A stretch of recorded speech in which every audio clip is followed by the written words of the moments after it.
Al Sharpton, the peacemaker. I have no words for him. Let him speak for himself.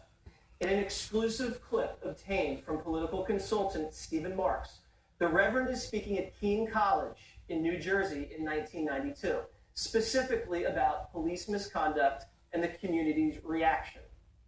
All the youth lovers, all the pastor lovers, all the doing the die, all the fighting these necessary Negroes in Plainfield. I didn't see them stand up and do nothing. Oh, brother, I don't believe in marching. I don't believe in that. I believe in offering the pigs. Well, they got pigs out here. You ain't off one of them. What I believe in, I do. Do what you believe in. Or shut up and admit you've lost your courage and your guts to stand up.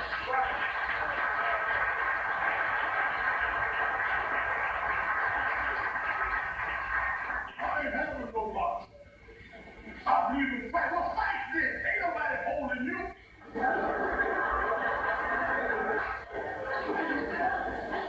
I'm off the man. Wow. Firecrackers go right around here.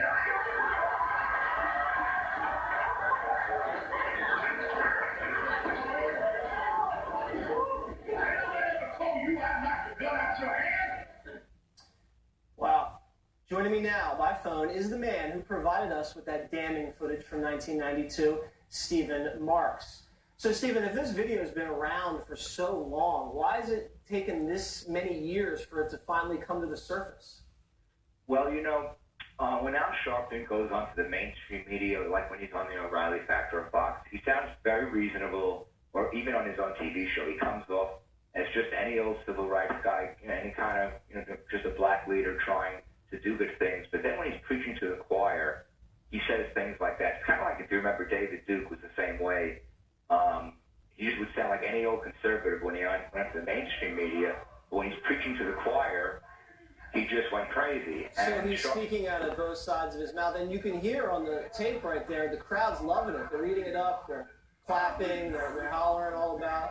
It's pretty shocking. What do you make of this? Well, back in the 80s and 90s in New York, Sharpton was doing these types of things regularly to divide the races. And what makes it even more of an abomination is that President Obama, during these cop shootings, when he needed somebody to talk to a black leader to be his point man on race, instead of going to Jesse Jackson, who, if you remember, brought Bill Clinton into his house in front of his people to denounce Sister Soldier and denounce black racism against white people, Obama instead chose Al Sharpton, a guy that's had a history of dividing.